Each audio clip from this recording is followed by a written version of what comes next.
Jeet media network ಎಂದೆಂದಿಗೂ ನಿಮ್ಮೊಂದಿಗೆ.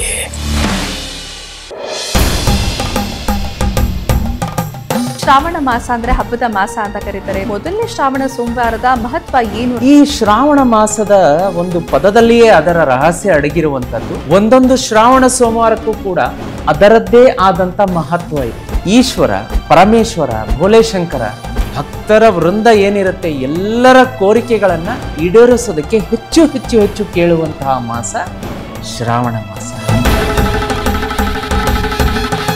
ಮೊದಲನೇ ಸೋಮವಾರ ಶ್ರಾವಣ ಮಾಸದಲ್ಲಿ ಏನೆಲ್ಲ ಪೂಜೆ ಮಾಡಬೇಕು, ಏನೆಲ್ಲ ಕ್ರಮಗಳನ್ನ ಅನುಸರಿಸಬೇಕು? ಗುಪ್ತ ಮನಸ್ಸಿನ ಆಸೆಗಳನ್ನ ಶಿವನ ಬಳಿ ಹೇಳಿ ವೃತವನ್ನ ಆರಂಭ ಮಾಡುವುದೇ ಮೊದಲನೆಯ ಶ್ರಾವಣ ಸೋಮವಾರ. ಹಿಂದಿನ ಜನ್ಮದ ಸಂಚಿತ ಪಾಪ ಕರ್ಮವನ್ನ ಶಿವ ಸುಟ್ಟು ಭಸ್ಮವನ್ನ ಮಾಡುವಂಥದ್ದೇ ಶ್ರಾವಣ ಸೋಮವಾರದ ಮೊದಲನೆಯ ಸೋಮವಾರ ಮಾಡುವಂಥದ್ದು. ನನ್ನ ಪಾಪ ಕರ್ಮವನ್ನ ಸುಟ್ಟು ಭಸ್ಮ ಮಾಡಲಿಲ್ಲ ಅಂತಂದ್ರೆ ನಿಮಗೆ ಆತ ಹೇಗೆ ವರ ಕೊಡಬೇಕು?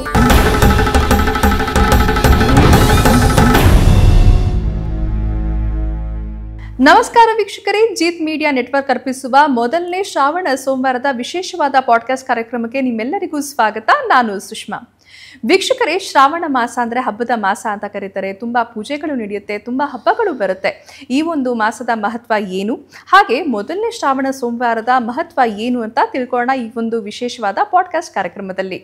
ಇದೆಲ್ಲದ್ರ ಬಗ್ಗೆ ಹೆಚ್ಚಿನ ಮಾಹಿತಿ ಕೊಡೋಕೆ ಇವತ್ತು ನಮ್ಮ ಜೊತೆ ಇದ್ದಾರೆ ಸುಧೀಂದ್ರ ದೇಶಪಾಂಡೆ ಗುರುಜಿಯವರು. ಬನ್ನಿ ವೀಕ್ಷಕರೇ, ಅವ್ರನ್ನ ಕಾರ್ಯಕ್ರಮಕ್ಕೆ ಸ್ವಾಗತ ಮಾಡೋಣ. ಗುರುಜಿ ನಮಸ್ತೆ, ಕಾರ್ಯಕ್ರಮಕ್ಕೆ ಸ್ವಾಗತ ಗುರುಜಿ. ಓಂ ನಮಃ ಶಿವಾಯ. ಓಂ ತ್ರ್ಯಂಬಕಂ ಯಜಾಮಹೇ ಸುಗಂಧಿಂ ಪುಷ್ಟಿವರ್ಧನಂ ಉರುವಾರುಕಮಿವ ಬಂಧನಾನ್ ಮೃತ್ಯೋರ್ಮುಕ್ಷೀಯ ಮಾಮೃತಾತ್ ಓಂ ಓಂ ಝೂಂ ಸಹ.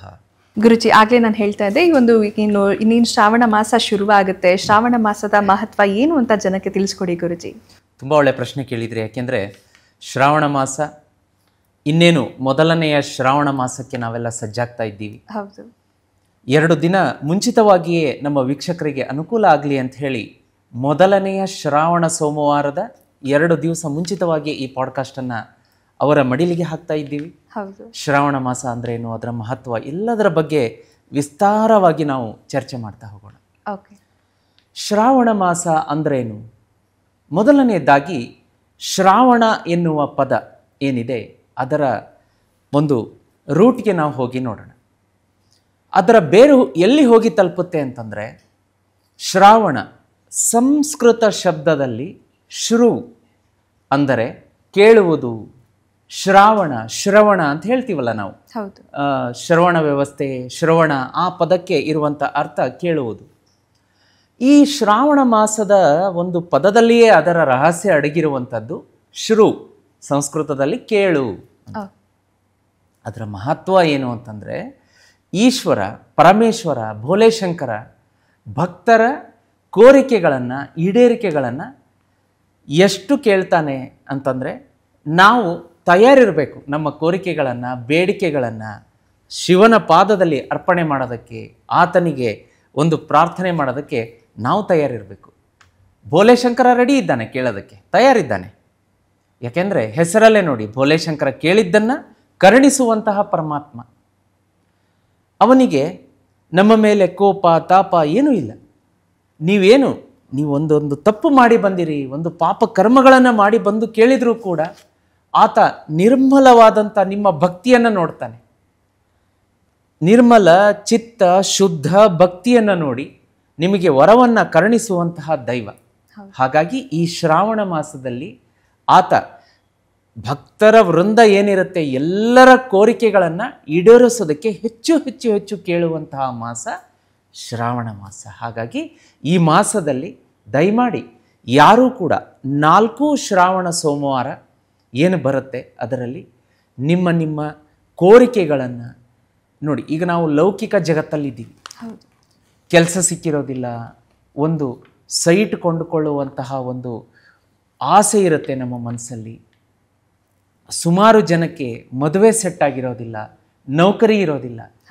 ಎಲ್ಲವುದಕ್ಕೂ ಕೂಡ ನಮ್ಮ ವಿಷನ್ನ ಪರಿಪೂರ್ಣವಾಗಿ ಈಡೇರಿಸಿಕೊಳ್ಳುವಂತಹ ಮಾಸ ಶ್ರಾವಣ ಮಾಸ. ಈಗ ನೀವು ವಿಶೇಷವಾಗಿ ನೋಡಿರ್ಬೋದು, ಸೋಮವಾರ ವ್ರತ ಅಂತ ಮಾಡ್ತಾರೆ. ನೀವು ಅದ್ರ ಬಗ್ಗೆ ಕೇಳಿರ್ತೀರಿ ಅಥವಾ ಮಾಡಿರ್ಬೋದು ಅನ್ಕೊಂಡಿದೀನಿ. ಆ ಸೋಮವಾರ ವ್ರತ ಹೇಗಿರುತ್ತೆ ಅಂದ್ರೆ 16 ಸೋಮವಾರ, ಅಂದ್ರೆ 16. ಆ 16 ಸೋಮವಾರದ ವ್ರತವನ್ನ ಮಾಡೋದ್ರಿಂದ ಮದುವೆ ಸೆಟ್ ಆಗುತ್ತೆ. ನೀವು ಏನು ಇಂಥದ್ದೇ ಅಂತಲ್ಲ, ಕೇವಲ ನಾವು ಸೋಮವಾರ ವ್ರತ ಮಾಡ್ತೀವಿ ಮದುವೆ ಸೆಟ್, ಹಂಗಲ್ಲ.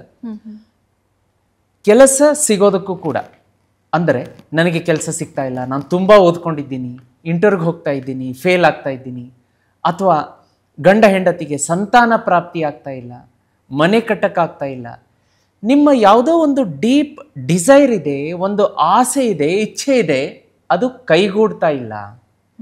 ಅದನ್ನು ಕೈವಶ ಮಾಡ್ಕೋಬೇಕು, ಕೈಗೂಡಿಸ್ಕೋಬೇಕು ಅಂತಂದರೆ ಈ ಸೋಮವಾರದ ವ್ರತ ಹೇಗೆ ಮಾಡ್ತಾರೋ ಅದೇ ರೀತಿ 4 ಶ್ರಾವಣ ಸೋಮವಾರದಲ್ಲಿ ನಾವು ಹೇಳಿದ ರೀತಿಯ ಪೂಜಾ ಕ್ರಮಗಳನ್ನು, ರೆಮಿಡಿಗಳನ್ನು ಮಾಡಿಕೊಂಡ್ರೆ ಅದು ಪಟ್ಟಂತ ಅವರಿಗೆ ಕೈಗೂಡುತ್ತೆ.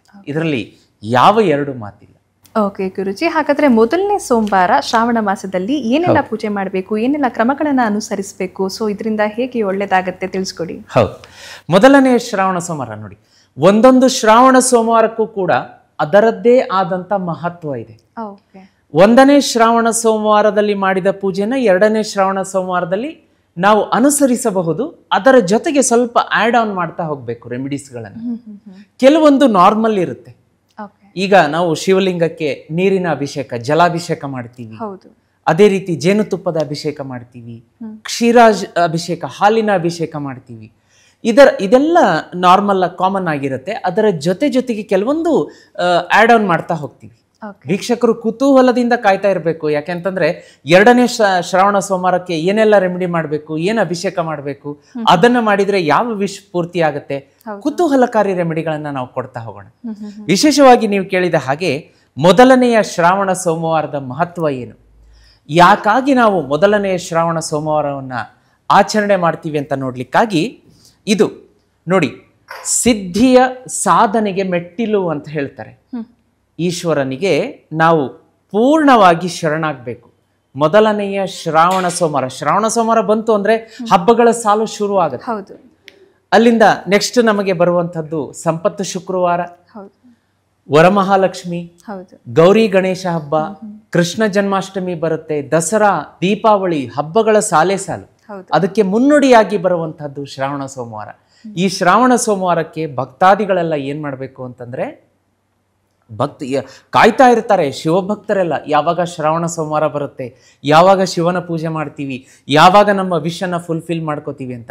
ಮೊದಲನೆಯ ಶ್ರಾವಣ ಸೋಮವಾರ ನಾವು ಪೂಜೆಗಳನ್ನ ಮಾಡುವಂತಹ ಸಂದರ್ಭದಲ್ಲಿ ನಾವು ಹೇಗೆ ಗಣೇಶನ ಪೂಜೆಯನ್ನ ಮಾಡ್ತೀವಿ, ಅದೇ ರೀತಿ ಈ ಶ್ರಾವಣ ಸೋಮವಾರಕ್ಕೆ ನಾವೇನು ಮುನ್ನುಡಿಯನ್ನ ಬರಿಬೇಕು ಅಂತಂದ್ರೆ, ಪರಮೇಶ್ವರ, ಪಾರ್ವತಿ ಪರಮೇಶ್ವರರಲ್ಲಿ ನಿಮ್ಮ ಪಾದ ಚರಣ ಕಮಲಗಳಲ್ಲಿ ನಾವು ಮತ್ತು ನನ್ನ ಕುಟುಂಬ ಶರಣಾಗಿದ್ದೀವಿ, ನನ್ನ ರಕ್ಷಣೆಯ ಹೊಣೆ ನಿಮ್ಮದು, ಜವಾಬ್ದಾರಿ ನಿಮ್ಮದು ಅಂತ ಹೇಳಿ ಶ್ರಾವಣ ಸೋಮವಾರದ ಪೂಜೆಯನ್ನ ಶುರು ಮಾಡಿದ್ರೆ 2ನೇ ಶ್ರಾವಣ ಸೋಮವಾರ, 3ನೇ ಶ್ರಾವಣ ಸೋಮವಾರ, 4ನೇ ಶ್ರಾವಣ ಸೋಮವಾರ ವೃತ್ತ ನಮ್ದು ಕಂಪ್ಲೀಟ್ ಆಗುತ್ತೆ, ಪೂಜೆ ನಮ್ದು ಕಂಪ್ಲೀಟ್ ಆಗುತ್ತೆ, ನಿಮ್ಮ ಮನಸ್ಸಿನ ಇಚ್ಛೆಯೆಲ್ಲ ಕಂಪ್ಲೀಟ್ ಆಗುತ್ತೆ. ಇಲ್ಲಿ ನಾನು ಒಂದೊಂದಾಗಿ ಪೌರಾಣಿಕ ಐತಿಹ್ಯಗಳನ್ನ ಒಂದೊಂದಾಗಿ ನಿಮಗೆ ಹೇಳ್ತಾ ಹೋಗ್ತೀನಿ ನೋಡಿ.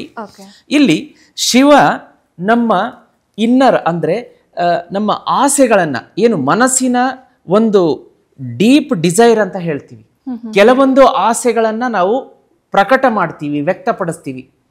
ನಮ್ಮ ಫ್ರೆಂಡ್ಸ್, ರಿಲೇಟಿವ್ಸ್, ನೇಬರ್ಸ್ ಇರ್ಬೋದು, ಪರಿಚಯದವ್ರು ಇರ್ಬೋದು.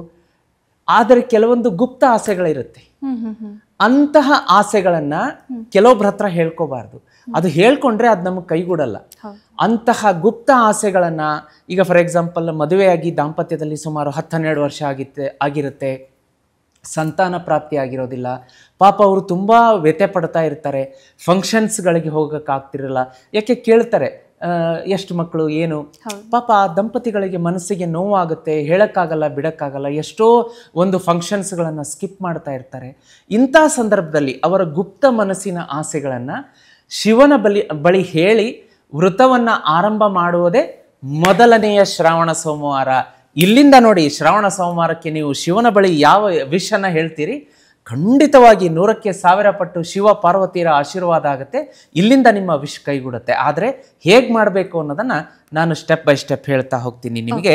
ಇಲ್ಲಿ ಏನಾಗುತ್ತೆ ಅಂತಂದ್ರೆ, ಶಿವ ಮೊದಲನೆಯ ಶ್ರಾವಣ ಸೋಮವಾರದಲ್ಲಿ ಕರ್ಮವನ್ನ ಸುಟ್ಟು ಹಾಕ್ತಾನಂತೆ. ಯಾಕೆ ಸಂತಾನ ಪ್ರಾಪ್ತಿ ಆಗ್ತಾ ಇಲ್ಲ, ಯಾಕೆ ನೌಕರಿ ಸಿಗ್ತಾ ಇಲ್ಲ, ಯಾಕೆ ವ್ಯಾಪಾರ ವ್ಯವಹಾರ ಕೈ ಹಿಡಿತಾ ಇಲ್ಲ? ಕರ್ಮ ಮಾಡಿದಂತಹ ಈ ಜನ್ಮದ ಕರ್ಮ, ಹಿಂದಿನ ಜನ್ಮದ ಸಂಚಿತ ಪಾಪ ಕರ್ಮವನ್ನ ಶಿವ ಸುಟ್ಟು ಭಸ್ಮವನ್ನ ಮಾಡುವಂಥದ್ದೇ ಶ್ರಾವಣ ಸೋಮವಾರದ ಮೊದಲನೆಯ ಸೋಮವಾರ ಮಾಡುವಂಥದ್ದು. ಕೇಳಿ ಶಿವನಿಗೆ, ನನಗೆ ಸಂತಾನ ಪ್ರಾಪ್ತಿ ಆಗ್ತಾ ಇಲ್ಲ, ನನ್ನ ಪಾಪಕರ್ಮವನ್ನು ಸುಟ್ಟು ಭಸ್ಮ ಮಾಡು, ಸಂತಾನ ಪ್ರಾಪ್ತಿ ಕೊಡು, ನನಗೆ ಏಳಿಗೆಯನ್ನು ಕೊಡು, ನನಗೆ ನೌಕರಿಯನ್ನು ಕೊಡು, ನನಗೆ ಸೈಟ್ ಕೊಡು, ಮನೆ ಕೊಡು. ಅದಕ್ಕಿಂತ ಮುಂಚಿತವಾಗಿ ಶ್ರಾವಣ ಸೋಮವಾರದಲ್ಲಿ ಕೇಳುವಂಥದ್ದು ನನ್ನ ಕರ್ಮವನ್ನು ಸುಟ್ಟು ಭಸ್ಮ ಮಾಡು ಅಂತೇಳಿ. ಅದನ್ನು ಕೇಳಬೇಕು. ನನಗೆ ವರ ಕೊಡು, ನನಗೆ ಎಲ್ಲವನ್ನ ಕೊಡು ಅನ್ನೋದಕ್ಕಿಂತ ಮುಂಚಿತವಾಗಿ ನನ್ನ ಪಾಪಕರ್ಮವನ್ನ ಸುಟ್ಟು ಭಸ್ಮ ಮಾಡಲಿಲ್ಲ ಅಂತಂದ್ರೆ ನಿಮಗೆ ಆತ ಹೇಗೆ ವರ ಕೊಡಬೇಕು? ಬೋಲೆಶಂಕರ, ನಾನು ಮೊದಲೇ ಹೇಳಿದ್ದೀನಿ, ಆತ ಬೋಲೆಶಂಕರ. ನೀವು ಕೇಳಿದ್ದನ್ನ ಕೊಟ್ಟು ಬಿಡ್ತಾನೆ. ಆದ್ರೆ ಪಾಪ ಕರ್ಮದ ಒಂದು ಮೂಟೆ ನಮ್ಮ ಬೆನ್ ಹಿಂದೆ ಇರುತ್ತೆ. ಸಂತಾನ ಪ್ರಾಪ್ತಿಯಾದರೂ ಕೂಡ ನಮಗೆ ಸರಿಯಾದ ರೀತಿಯಲ್ಲಿ ಸಂತಾನ ಪ್ರಾಪ್ತಿ ಆಗಲಿಲ್ಲ ಅಂತಂದ್ರೆ, ಯಾವುದೋ ಒಂದು ರೀತಿಯಲ್ಲಿ ಅದನ್ನ ನಾನು ಇನ್ನೂ ವಿಸ್ತಾರವಾಗಿ ಹೇಳಬೇಕು ಅಂತಂದ್ರೆ, ವೈಕಲ್ಯ ಇರುವಂತಹ, ಬುದ್ಧಿಮಾಂದ್ಯ, ಈ ರೀತಿಯಾದಂತಹ ಒಂದು ಸಂತಾನ ಪ್ರಾಪ್ತಿಯಾದರೆ ಪಾಪ ಆ ದಂಪತಿಗಳಿಗೆ ಎಷ್ಟು ಬೇಜಾರಾಗತ್ತೆ. ಆ ಜನಿಸಿದಂತಹ ಶಿಶು ಕೂಡ ಜನ್ಮ ಪರ್ಯಂತ ಅನುಭವಿಸ್ಬೇಕಲ್ಲ. ಅದಕ್ಕೆ ಹೊಣೆಗಾರರು ಯಾರಾಗಿರ್ತೀವಿ? ನಾವೇ ಆಗಿರ್ತೀವಿ. ಅದನ್ನು ಶಿವನಲ್ಲಿ ಪ್ರಾರ್ಥನೆ ಮಾಡ್ಕೊಳ್ಳಿ. ದಯಮಾಡಿ ನನ್ನ ಪಾಪ ಕರ್ಮವನ್ನು ಸುಟ್ಟು ಭಸ್ಮ ಮಾಡು, ನನಗೆ ಸರಿಯಾದ ರೀತಿಯಲ್ಲಿ ವರವನ್ನು ಕೊಟ್ಟು ಪಾಲಿಸು, ನಿಮ್ಮ ವಿಶ್ ಎಲ್ಲ ಫುಲ್ಫಿಲ್ ಆಗುತ್ತೆ. ಇದನ್ನ ಮಾಡಬೇಕು ಶ್ರಾವಣ ಸೋಮವಾರದಲ್ಲಿ. ಇದನ್ನು ಯಾರು ಹೇಳ್ಕೊಡೋದಿಲ್ಲ. ಶ್ರಾವಣ ಸೋಮವಾರ ವೃತ ಮಾಡಿ, ಪೂಜೆ ಮಾಡಿ, ವರ ಸಿಗುತ್ತೆ, ಈಶ್ವರ ಕೊಡ್ತಾನೆ. ಆದ್ರೆ ಸಂಚಿತ ಪಾಪ ಕರ್ಮವನ್ನು ಸುಟ್ಟು ಹಾಕಂತ ಕೇಳೋದಿಲ್ಲ. ಸುಟ್ಟು ಹಾಕಿ ಭಸ್ಮ ಮಾಡಿ ನನಗೆ ವರ ಕೊಡೋ ಅಂತ ಕೇಳಬೇಕು. ಇದನ್ನ ಮೊದಲನೆಯ ಶ್ರಾವಣ ಸೋಮವಾರ ಮಾಡ್ಕೋಬೇಕು. ಯಾಕೆ ನಿಮಗೆ ವರ ಸಿಗೋದಿಲ್ಲ? ಯಾಕೆ ನಿಮಗೆ ಒಂದು ಸದ್ಬುದ್ಧಿಯ ಸಂತಾನ, ಒಳ್ಳೆಯ ಸಂತಾನ ಪ್ರಾಪ್ತಿ ಆಗೋದಿಲ್ಲ? ಯಾಕೆ ಒಳ್ಳೆಯ ಕೆಲಸ ಸಿಗೋದಿಲ್ಲ? ಒಳ್ಳೆಯ ಸೈಟು, ಮನೆ, ವ್ಯಾಪಾರ ವ್ಯವಹಾರ ಕೈ ಹಿಡಿಯೋದಲ್ಲ ನಾನು ನೋಡ್ತೀನಿ. ಇದನ್ನ ಮೊದಲೇದಾಗಿ ಮಾಡಬೇಕಾಗಿರುತ್ತೆ. ಇದು ಮೊದಲನೆಯ ಕ್ರಮ. ಸೊ ನೆಕ್ಸ್ಟ್ ಏನ್ ಮಾಡಬೇಕು? ಪೂಜೆ ಕೈಂಕರ್ಯಗಳು ಹೇಗಿರುತ್ತೆ ಗುರುಜಿ? ಹೌದು, ಅದರ ಬಗ್ಗೆ ಕೂಡ ನಾನು ವಿಸ್ತಾರವಾಗಿ ಹೇಳ್ತೀನಿ ನಿಮಗೆ. ಉಪವಾಸ ಮಾಡ್ಬೇಕಾ, ಹೇಗೆ, ಏನು ಅಂತ ಸೋಮವಾರ? ಹೌದು ಹೌದು ಹೌದು ಹೌದು ಉಪವಾಸದ್ದು ಕೂಡ ಇಂಪಾರ್ಟೆಂಟ್ ಆಗಿರುತ್ತೆ. ಉಪವಾಸದಲ್ಲಿ 2 ರೀತಿಯ ಉಪವಾಸ ಬರುತ್ತೆ. ಅದಕ್ಕಿಂತ ಮುಂಚಿತವಾಗಿ ಒಂದೇ ಒಂದು ಪುರಾಣದ ಐತಿಹ್ಯ ಇದೆ. ಮೊದಲನೆಯ ಶ್ರಾವಣ ಸೋಮವಾರ ನಾವು ಯಾವುದಕ್ಕೆ ನಾವು ಗ್ರಾಟಿಟ್ಯೂಡ್ ಸಲ್ಲಿಸಬೇಕು, ಕೃತಜ್ಞತೆ ಸಲ್ಲಿಸಬೇಕು ಅಂತಂದ್ರೆ, ಸಮುದ್ರ ಮಂಥನದ ಸಮಯದಲ್ಲಿ ವಿಷ ಉತ್ಪತ್ತಿಯಾದಾಗ ಶಿವ ವಿಷಕಂಠನಾಗ್ತಾನೆ. ಲೋಕ ಕಲ್ಯಾಣಕ್ಕಾಗಿ ವಿಷವನ್ನ ಕುಡಿದು ವಿಷವನ್ನ ಇಲ್ಲಿ ಇಟ್ಕೊಳ್ಳುವುದು ಎಲ್ಲರಿಗೂ ಗೊತ್ತು. ಎಷ್ಟು ಒಂದು ಪೇನ್ಫುಲ್ ಅದು. ವಿಷವನ್ನ ನೋಡಿ ಇವತ್ತಿಗೂ ಕೂಡ ಆ ಶಿವ ವಿಷವನ್ನ ಇಲ್ಲಿ ಇಟ್ಕೊಂಡಿರ್ತಾನಲ್ಲ, ಆ ಕೃತಜ್ಞತೆಯನ್ನ ಸಲ್ಲಿಸೋದಕ್ಕೆ ದೇವತೆಗಳು ಕೂಡ ಈಶ್ವರನಿಗೆ ಗಂಗಾ ಜಲ ಮತ್ತೆ ಹಾಲನ್ನ ಇಂದಿಗೂ ಸಮರ್ಪಣೆ ಮಾಡ್ತಾರಂತೆ. ಅದು ಯಾರಿಗೂ ಗೊತ್ತಿಲ್ಲದ ವಿಷಯ. ಅದು ಕೂಡ ಮಾನವ ಲೋಕ ಕಲ್ಯಾಣಕ್ಕಾಗಿ ಎಲ್ಲರಿಗೂ ಹೇಳಲ್ಪಟ್ಟಿದೆ. ಅದಕ್ಕೂ ಕೂಡ ಇವತ್ತಿಗೂ ಕೂಡ ನಾವೇನ್ ಮಾಡ್ತೀವಿ ಅಂತಂದ್ರೆ, ಶಿವಲಿಂಗದ ಮೇಲೆ ನೋಡಿರ್ಬೋದು ನೀವು, ಒಂದೊಂದೇ ಹನಿ ಜಲಾಭಿಷೇಕ ಆಗ್ತಾ ಇರುತ್ತೆ. ನಾವು ಹಾಲನ್ನ ಸಮರ್ಪಣೆ ಮಾಡ್ತೀವಿ, ಕ್ಷೀರಾಭಿಷೇಕ ಮಾಡ್ತೀವಿ. ಯಾಕೆ? ಅದರ ಹಿಂದಿನ ಐತಿಹ್ಯ ಏನು? ಸುಮ್ಮನೆ ಹೋಗ್ಬಿಟ್ಟು ನಾವು ಈಶ್ವರನಿಗೆ ನೀರನ್ನ ಅಭಿಷೇಕ ಮಾಡೋದಲ್ಲ, ಜಲಾಭಿಷೇಕ ಕ್ಷೀರಾಭಿಷೇಕಕ್ಕೆ ಕೊಡೋದಲ್ಲ. ನನ್ನ ವಿಶ್ ಫುಲ್ ಮಾಡು ಈಶ್ವರ, ನನಗೆ ಮದುವೆ ಸೆಟ್ ಆಗ್ಲಿ, ನನಗೆ ಕೆಲಸ ಸಿಗ್ಲಿ ಅಂತ ಹಂಗಲ್ಲ. ಈಶ್ವರ ಲೋಕ ಕಲ್ಯಾಣಕ್ಕಾಗಿ ವಿಷಕಂಠನಾಗಿದ್ದಾನೆ, ವಿಷವನ್ನು ಇಟ್ಕೊಂಡಿದ್ದಾನೆ. ಪಾಪ ಆತನಿಗೂ ನಾವು ಗ್ರಾಟಿಟ್ಯೂಡ್ ಸಲ್ಲಿಸ್ಬೇಕಲ್ಲ. ಆ ಉದ್ದೇಶಕ್ಕಾಗಿ ನಾವು ಜಲಾಭಿಷೇಕ ಕ್ಷೀರಾಭಿಷೇಕಕ್ಕೆ ಮೊದಲನೇ ಶ್ರಾವಣ ಸೋಮವಾರ ದೇವಸ್ಥಾನಕ್ಕೆ ಹೋಗಿ ಕೊಡಬೇಕು. ನನ್ನ ವಿಶ್ ಫುಲ್ಫಿಲ್ ಮಾಡು ಅಂತಲ್ಲ. ತಂದೆ, ನೀನು ಎಷ್ಟೋ ಸಾವಿರಾರು ಕೋಟಿ ವರ್ಷದಿಂದ ವಿಷಕಂಠನಾಗಿದ್ದೀಯಾ, ನಿನ್ನ ಕಂಠದಲ್ಲಿ ವಿಷವನ್ನು ಇಟ್ಕೊಂಡು ನಮ್ಮ ಉದ್ಧಾರ ಮಾಡ್ತಿದ್ದೀಯಾ. ಅಪ್ಪ ತಗೋ, ಒಂದು ಕ್ಷೀರಾಭಿಷೇಕ ಜಲಾಭಿಷೇಕ ನಿನಗೆ, ಫಸ್ಟ್ ನಿನಗೆ. ನಾವು ಕೇಳೋಣ 2ನೇ ಸೋಮವಾರ, 3ನೇ ಸೋಮವಾರ, 4ನೇ ಸೋಮವಾರ ನಮಗೋಸ್ಕರ ಕೇಳೋಣ. 1ನೇ ಸೋಮವಾರ ಕೇಳೋಣ, ಶಿವನಿಗೆ ವಿಷಕಂಠನಾಗಿದ್ದಕ್ಕೆ ಆತನಿಗೆ ಗ್ರಾಟಿಟ್ಯೂಡ್ ಸಲ್ಲಿಸೋಣ. ಒಂದು ನಿರ್ಮಲ ಭಕ್ತಿಯಿಂದ. ಬೇಡ ದೇವಸ್ಥಾನಕ್ಕೆ ಹೋಗಿ ನಾವು 1ನೇ ಶ್ರಾವಣ ಸೋಮವಾರ ಏನನ್ನು ಕೇಳೋದು ಬೇಡ, ನಮಗಾಗಿ ಏನು ಕೇಳೋದು ಬೇಡ. ಈಶ್ವರನಿಗೆ ನೀನು ವಿಷಕಂಠನಾಗಿರೋದ್ರಿಂದ ನಿನಗೋಸ್ಕರ ನಾನು ಹಾಲು ಮತ್ತು ನೀರನ್ನು ಅಭಿಷೇಕ ಮಾಡ್ತಿದ್ದೀನಿ, ವಿಷಕಂಠನಾಗಿ ಲೋಕ ಕಲ್ಯಾಣ ಮಾಡ್ತಿದ್ದೀಯಾ, ಒಳ್ಳೇದು ಮಾಡು ತಂದೆ, ಒಳ್ಳೇದಾಗ್ಲಿ. ನೀವು ನಿಮ್ಮ ವಿಷನ ಕೇಳದೇ ಹೋದ್ರೂ ಕೂಡ ಶಿವ ನಿಮಗೆ ಒಳ್ಳೇದು ಮಾಡ್ತಾನೆ. ಅಂತಹ ಬೋಲೇಶಂಕರ ಈ ಕ್ರಮವನ್ನ ಮಾಡಬೇಕು. ಓಕೆ ಗುರುಜಿ, ವಿಷಕಂಠನ ಬಗ್ಗೆ ಸಾಕಷ್ಟು ಮಾಹಿತಿ ಕೊಟ್ರಿ. ಅದಕ್ಕೆ ಹೇಳೋದು ಶಿವನಿಗೆ ಶಿವನೇ ಸರಿಸಾಟಿ ಅಂತ. ಸೊ ಮೊದಲನೇ ಶ್ರಾವಣ ಸೋಮವಾರ ಏನೇನು ಅನುಸರಿಸಬೇಕು ಅಂತ ಹೇಳಿ. ಹೌದು ಹೌದು, ಪೂಜೆ ನೋಡಿ, ಉಪವಾಸದಲ್ಲಿ 2 ಕ್ರಮ ಬರುತ್ತೆ. ಮೊದಲನೆಯ ಕ್ರಮ ಅಂದ್ರೆ ನಿರ್ಜಲ ಉಪವಾಸ ಅಂತ ಮಾಡ್ತಾರೆ. ನೀರನ್ನು ಕೂಡ ಸೇವನೆ ಮಾಡೋದಿಲ್ಲ. ಯಾರ ಆರೋಗ್ಯ ಗಟ್ಟಿಯಾಗಿದೆ, ಸ್ಥಿರವಾಗಿದೆ, ಒಳ್ಳೇದಾಗಿದೆ ಅಂಥವ್ರು ಮಾತ್ರ ನಿರ್ಜಲ ಉಪವಾಸವನ್ನು ಮಾಡ್ಕೊಳ್ಳಿ. ಗುರುಜಿ ಹೇಳಿದ್ದಾರೆ ಅಂತ ನಿರ್ಜಲ ಉಪವಾಸ ಮಾಡೋದು ಬೇಡ. ನಿಮ್ಮ ಆರೋಗ್ಯದ ಕ್ರಮನ ನೋಡ್ಕೊಂಡು ಮಾಡ್ಕೊಳ್ಳಿ. ಇನ್ನೊಂದು ಉಪವಾಸ ಅಂದ್ರೆ ಹಣ್ಣು ಹಾಲು ಫಲಾಹಾರ ತಗೊಂಡು ಮಾಡುವಂತ ಉಪವಾಸ, ಅದನ್ನ ಮಾಡ್ಕೋಬಹುದು.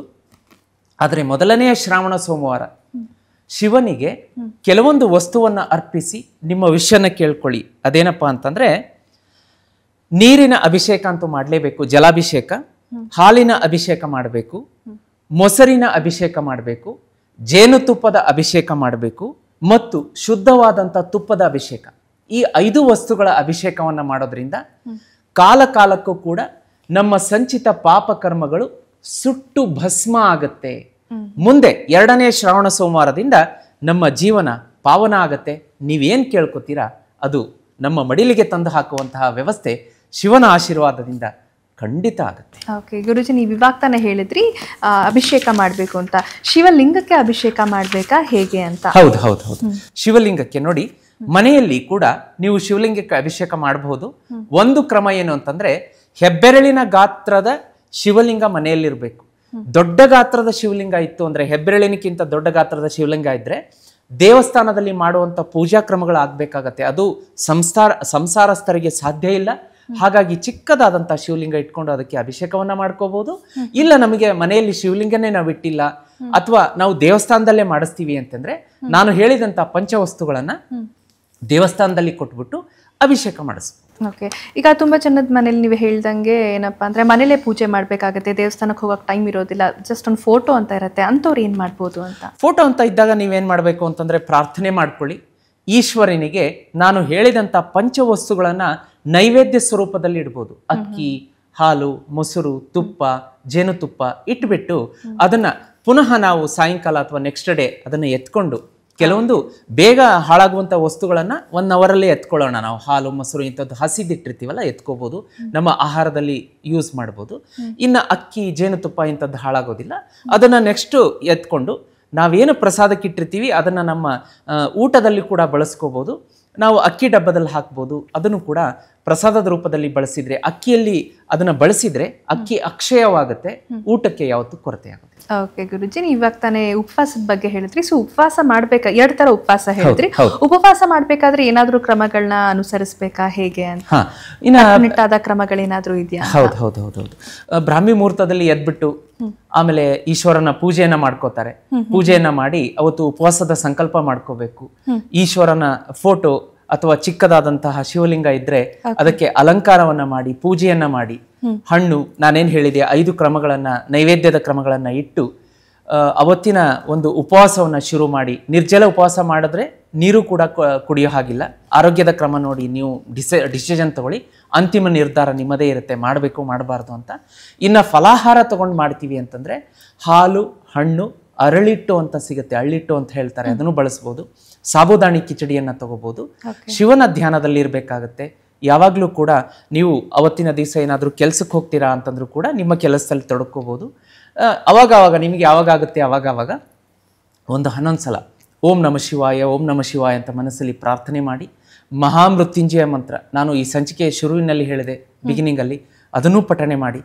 ಈ ಕ್ರಮವನ್ನ ಮಾಡೋದ್ರಿಂದ ನಿಮಗೆ ಬಹಳ ಒಳ್ಳೆಯದಾಗತ್ತೆ. ಶಿವನ ಮತ್ತು ಪಾರ್ವತಿಯ ಆಶೀರ್ವಾದ ಸದಾ ನಿಮ್ಮ ಮೇಲೆ ಮತ್ತು ಕುಟುಂಬದ ಮೇಲೆ ಇದ್ದೇ ಇರುತ್ತೆ. ಓಕೆ ಗುರುಜಿ, ನೀವು ಇಷ್ಟೊತ್ತು ಇನ್ನು ಮೊದಲನೇ ಶ್ರಾವಣ ಸೋಮವಾರ ದಿನ ಏನ್ ಮಾಡ್ಬೇಕು ಅಂತ ಹೇಳಿದ್ರಿ. ಸೊ ಏನಾದ್ರೂ ಮಾಡಬಾರ್ದು ಅಂತದಿದ್ಯಾ? ಮೊದಲನೇ ಶ್ರಾವಣ ಸೋಮವಾರ ಇಂಥದ್ ಕೆಲಸ ಮಾಡಬಾರ್ದು, ಸೊ ಅದು ಶಿವನಿಗೆ ಕೋಪ ಬರುವಂತದ್ದಾಗತ್ತೆ ಅಂತದ್ದೇನಾದ್ರೂ ಇದೆಯಾ ಅಂತ ಗುರುಜಿ? ಹೌದು, ಮೊದಲನೆಯ ಶ್ರಾವಣ ಸೋಮವಾರ ನೋಡಿ, ನಾವು ತಾಮಸಿಕ ಆಹಾರ ಸೇವನೆ ಮಾಡಬಾರ್ದು. ಈರುಳ್ಳಿ, ಬೆಳ್ಳುಳ್ಳಿ, ಮಾಂಸಾಹಾರ, ಮದ್ಯಪಾನ ಇಂಥದ್ದು ಯಾವುದಕ್ಕೂ ಕೂಡ ಕೈ ಹಾಕಬಾರ್ದು. ಎರಡನೆಯದಾಗಿ ನಾವು ಪ್ರತಿದಿನ ಕೂಡ ಸರಿ, ಇನ್ನೊಬ್ಬರ ಮನಸ್ಸು ನೋಯಿಸಬಾರ್ದು, ಸುಳ್ಳು ಹೇಳೋದಾಗ್ಲಿ ಪ್ರತಿದಿನನೂ ಪಾಲಿಸಬೇಕು. ವಿಶೇಷವಾಗಿ ಆ ದಿನ ಏನಾದರೂ ಇಂಥ ಕೆಟ್ಟ ಕೆಲಸಗಳಿಗೆ ಕೈ ಹಾಕೋದಾಗ್ಲಿ ಮಾಡಿದರೆ ಶಿವನ ಕೋಪಕ್ಕೆ ಗುರಿಯಾಗ್ತಾರೆ. ಇನ್ನು ಉಗುರನ್ನ ಕತ್ತರಿಸುವಂಥದ್ದು, ಹೇರ್ ಕಟ್ ಮಾಡಿಸುವಂಥದ್ದು ಕೂಡ ವರ್ಜೆ ಮಾಡಬೇಕು, ಆ ದಿನ ಮಾಡಬಾರ್ದು. ಹಾಗೆ ವಾದ ವಿವಾದದಲ್ಲಿ ಭಾಗಿಯಾಗಬಾರ್ದು. ದಂಪತಿಗಳಿದ್ದರೆ ಗಂಡ ಹೆಂಡತಿ ಜಗಳ ಆಗಲಿ, ಮಕ್ಕಳ ಜೊತೆಗೆ, ಆಮೇಲೆ ತಂದೆ ತಾಯಿ, ನೇಬರ್ಸ್ ಜೊತೆಗೆ, ನೀವೆಲ್ಲೋ ಟ್ರಾವೆಲ್ ಮಾಡ್ತಾ ಇದ್ದರೆ ಫೆಲೋ ಟ್ರಾವೆಲರ್ಸ್ ಜೊತೆಗೆ, ಒಟ್ಟಲ್ಲಿ ನಿಮ್ಮ ಆಫೀಸಲ್ಲಿರ್ಬೋದು, ಒಂದು ಕಚೇರಿಯಲ್ಲಿರ್ಬೋದು, ವ್ಯಾಪಾರದ ಸ್ಥಳದಲ್ಲಿರ್ಬೋದು, ಆರ್ಗ್ಯುಮೆಂಟ್ಸ್ ಮಾಡಬಾರ್ದು.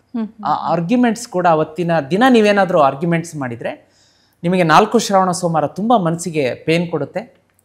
ಆ ವರ್ಷ ಪೂರ್ತಿ ತುಂಬ ಅಂದರೆ ತುಂಬ ಬರೀ ಆರ್ಗ್ಯುಮೆಂಟಲ್ಲಿ ಇರೋ ಥರ ವ್ಯವಸ್ಥೆ ಆಗುತ್ತೆ. ಓಕೆ ಗುರುಜಿ, ಇನ್ನೇನಾದರೂ ರೆಮಿಡೀಸ್ ಇದೆಯಾ ಈ ಮೊದಲನೇ ಶ್ರಾವಣ ಸೋಮವಾರದ ಬಗ್ಗೆ ಅಂತ? ಶ್ರಾವಣ ಸೋಮವಾರ ವಿಶೇಷವಾಗಿ ಏನ್ ಮಾಡ್ಬೇಕು ಅಂದ್ರೆ, ಈಶ್ವರನ ದೇವಸ್ಥಾನಕ್ಕೆ ಹೋಗ್ಬಿಟ್ಟು ಅಕ್ಕಿ, ಬಿಳಿ ಅಕ್ಕಿ, ಹಾಲು, ಮೊಸರು, ತುಪ್ಪ, ಪರಿಶುದ್ಧವಾದ ತುಪ್ಪ, ಜೇನುತುಪ್ಪ, ಈ 5 ವಸ್ತುಗಳನ್ನ ಒಂದು ಶಿವಲಿಂಗಕ್ಕೆ ಸಮರ್ಪಣೆ ಮಾಡಿಸಿದ್ರೆ ಆಹಾ, ನಿಮಗೆ ಅದ್ಭುತವಾದಂತ ಒಂದು ರಿಸಲ್ಟ್ ಸಿಗುತ್ತೆ. ಇಮ್ಮಿಡಿಯೇಟ್ಲಿ ಒಂದೇ ವಾರದಲ್ಲಿ ಆಕಸ್ಮಿಕ ಧನಲಾಭ. ಇಮಿಡಿಯೇಟ್ಲಿ ಅವರು ಕಮೆಂಟ್ ಬಾಕ್ಸ್ ಅಲ್ಲಿ ಹಾಕ್ತಾರೆ, ಗುರುಗಳೇ 1ನೇ ಸೋಮವಾರ ನಾವು ಇದನ್ನ ರೆಮಿಡಿ ಮಾಡ್ಕೊಂಡ್ವಿ, ನಮಗೆ ಹಣಕಾಸಿನ ಲಾಭ ಆಯ್ತು ಅಂತೇಳಿ. ಲಕ್ಷ್ಮೀ ಪ್ರಾಪ್ತಿ ಆಗ್ಬೇಕು ಅಂತಂದ್ರೆ 1ನೇ ಶ್ರಾವಣ ಸೋಮವಾರ ನಾನು ಹೇಳಿದಂತ ವಸ್ತುಗಳನ್ನ ಶಿವಾಲಯಕ್ಕೆ ದಾನ ಮಾಡಿ ನೋಡಿ, ಅದ್ಭುತವಾದ ರಿಸಲ್ಟ್ ಬರುತ್ತೆ. ಇನ್ನು ಗುರುಜಿ, ಯಾವಾಗ್ಲೂ ಲಕ್ಷ್ಮಿ ಅನ್ನೋದು ತುಂಬಾ ಇಂಪಾರ್ಟೆಂಟ್ ಲೈಫ್ ಅಲ್ಲಿ. ಸೊ ಶ್ರಾವಣ ಮಾಸದಲ್ಲಿ ಲಕ್ಷ್ಮೀ ಪ್ರಾಪ್ತಿಗಾಗಿ ಏನಾದ್ರೂ ವಿಶೇಷವಾದ ಪೂಜೆಯನ್ನ ಮಾಡ್ಬೋದಾ, ಹೇಗೆ ಅಂತ? ಖಂಡಿತ. ನೋಡಿ, ಇದರಲ್ಲಿ ಒಂದು ಅಂಶ ಅಡಗಿದೆ. ತಾವಿಲ್ಲಿ ನೋಡ್ತಾ ಇದ್ದೀರಿ ಲಕ್ಷ್ಮೀ ಶ್ರೀಚಕ್ರ ಯಂತ್ರ. ಹೌದು. ಇದರಲ್ಲಿ ಏನಿದೆ ಅಂತಂದ್ರೆ ಶಿವ ಮತ್ತು ಶಕ್ತಿ ಎರಡೂ ಅಡಗಿದೆ. ಯಾಕೆಂದ್ರೆ ಇದು ಆದಿಶಕ್ತಿ ಪರಾಶಕ್ತಿಯಿಂದ ನಿರ್ಮಾಣವಾದಂತಹ ದೈವಿ ವಸ್ತು, ಮನುಷ್ಯರಿಂದ ನಿರ್ಮಾಣ ಆಗಿದ್ದಂತಲ್ಲ. ಹೌದು. ಇದರಲ್ಲಿ ನೀವೇನ್ ನೋಡ್ತಾ ಇದ್ದೀರಿ, 5 ಮತ್ತು 4 ತ್ರಿಕೋನಗಳಿದೆ. 5 ತ್ರಿಕೋನಗಳು ಶಿವ ಮತ್ತೆ 4 ತ್ರಿಕೋನಗಳು ಶಕ್ತಿ. ಶಿವಶಕ್ತಿ, ಶಿವ ಮತ್ತು ಪಾರ್ವತಿಯರ ಅಂಶ. ಹಾಗಾಗಿ ಯಾರು ಶ್ರಾವಣ ಮಾಸದಲ್ಲಿ, ಬರೀ ಶ್ರಾವಣ ಮಾಸ ಅಂತ ಅಷ್ಟೇ ಅಲ್ಲ, ಕಾಲಕ್ಕೂ ಶ್ರೀಚಕ್ರ ಯಂತ್ರವನ್ನ ಮನೆಯಲ್ಲಿ ಇಟ್ಕೊಂಡು ಪೂಜೆ ಮಾಡ್ತಾರೋ, ಶಿವನ ಮತ್ತು ಶಕ್ತಿಯ, ಶಿವ ಪಾರ್ವತಿಯರ ಶಕ್ತಿ ಇದರಲ್ಲಿ ಅಡಕ ಆಗಿರೋದ್ರಿಂದ ವರ್ಷ ಪೂರ್ತಿ ಅವರಿಗೆ ಆಹಾ ಜನ ಕಾಂಚಾಣ, ಸದಾ ಅವರಿಗೆ ಲಕ್ಷ್ಮೀ ಪ್ರಾಪ್ತಿ ಆಗ್ತಾ ಇರುತ್ತೆ. ಯಾರ್ಯಾರು ಬುಕ್ ಮಾಡ್ಕೊಂಡಿದ್ದೀರಿ, ಮನೆಗೆ ತರಿಸ್ಕೊಂಡಿದ್ದೀರಿ ವೀಕ್ಷಕರು, ಆಲ್ರೆಡಿ ಇದನ್ನ ಹೆಚ್ಚು ಪೂಜೆ ಮಾಡಿ. ಶ್ರಾವಣ ಮಾಸದಲ್ಲಿ ಅಧಿಕ ಪೂಜೆ ಮಾಡೋದ್ರಿಂದ ಅಧಿಕ ಫಲ. ಶ್ರಾವಣ ಮಾಸ ಅಂತ ಅಷ್ಟೇ ಅಲ್ಲ, ಇನ್ನೂ ಹೆಚ್ಚಿನದಾಗಿ ಎಲ್ಲ 365 ದಿವಸ ವರ್ಷ ಪೂರ್ತಿ ಪೂಜೆ ಮಾಡಿ. ಇನ್ನು ಯಾರು ಬುಕ್ ಮಾಡ್ಕೊಂಡಿಲ್ಲ, ಇದು ಅವರಿಗೆ ಸುವರ್ಣ ಅವಕಾಶ. ಶ್ರಾವಣ ಮಾಸದಲ್ಲಿ ಏನಾದ್ರೂ ಬುಕ್ ಮಾಡ್ಕೊಂಡ್ಬಿಟ್ರೆ ಅದು ಮನೆಗೆ ಬರೋಷ್ಟರಲ್ಲೇನೆ, ಯಾಕೆಂದ್ರೆ 30 ರಿಂದ 45 ದಿವಸ ನಾವು ಹೋಮದಲ್ಲಿ ಇಟ್ಟು ಪೂಜೆ ಮಾಡಿ ಕಳಿಸ್ತೀವಿ. ಅದು ಶ್ರಾವಣ ಮಾಸ ಮುಗಿಯೋಷ್ಟರಲ್ಲೇ ಅವರಿಗೆ ಗುಡ್ ನ್ಯೂಸ್ ಬಂದಿರುತ್ತೆ. ಬಹಳ ಲಕ್ಷ್ಮೀ ಪ್ರಾಪ್ತಿ ಆಗುತ್ತೆ. ಇದನ್ನ ತರಿಸ್ಕೊಳ್ಳೋದಕ್ಕೆ ಸ್ಕ್ರೀನ್ ಮೇಲೆ ನಂಬರ್ ಕೂಡ ಕಾಣಿಸ್ತಾ ಇದೆ, ಅದನ್ನ ತರಿಸ್ಕೊಂಡು ಪೂಜೆ ಕೂಡ ಮಾಡ್ಕೋಬಹುದು ನಮ್ಮ ವೀಕ್ಷಕರು. ಓಕೆ, ಯಾರ್ಯಾರಿಗೆ ಶ್ರೀ ಚಕ್ರ ಬೇಕು ಆ ವಾಟ್ಸ್ಆಪ್ ನಂಬರ್ಗೆ ಅವರು ಮೆಸೇಜ್ ಮಾಡಿದ್ರೆ ಎಲ್ಲ ಡೀಟೇಲ್ಸ್ನ ಅವರೇ ಕೊಡ್ತಾರೆ. ಖಂಡಿತ. ಓಕೆ ಗುರುಜಿ, ಮೊದಲನೇ ಶ್ರಾವಣ ಸೋಮವಾರದ ಬಗ್ಗೆ ಸಾಕಷ್ಟು ಮಾಹಿತಿ ವಿಚಾರಗಳನ್ನು ತಿಳಿಸಿಕೊಟ್ರಿ. ಧನ್ಯವಾದ ಗುರುಜಿ. ವೀಕ್ಷಕರೇ, ಇದಿಷ್ಟು ಆಗಿತ್ತು ಮೊದಲನೇ ಶ್ರಾವಣ ಸೋಮವಾರ ಏನ್ ಮಾಡಬೇಕು ಏನ್ ಮಾಡಬಾರ್ದು ಅಂತ ಗುರುಜಿ ಅವರು ಹೇಳ್ಕೊಟ್ರು. ಹಾಗೆ ವೀಕ್ಷಕರೇ, ಮುಂದಿನ ವಾರ ಕೂಡ 2ನೇ ಸೋಮವಾರ, 2ನೇ ಶ್ರಾವಣ ಸೋಮವಾರ ಏನ್ ಮಾಡಬೇಕು ಏನ್ ಮಾಡಬಾರ್ದು, ಅದರ ಮಹತ್ವವೇನು ಅಂತ ತಿಳಿಸ್ಕೊಡ್ತೀವಿ. ಮುಂದಿನ ವಾರ ಕೂಡ ನೋಡ್ತಾ ಇರಿ, ಒಂದು ವಿಶೇಷವಾದ ಪಾಡ್ಕಾಸ್ಟ್ ಬರುತ್ತೆ. ಹಾಗೆ ಅಲ್ಲಿವರೆಗೂ ನೋಡ್ತಾ ಇರಿ ಜೀತ್ ಮೀಡಿಯಾ ನೆಟ್ವರ್ಕ್. ಲೈಕ್ ಮಾಡಿ, ಸಬ್ಸ್ಕ್ರೈಬ್ ಮಾಡಿ ಹಾಗೂ ಕಮೆಂಟ್ ಮಾಡೋದನ್ನ ಮರಿಬೇಡಿ.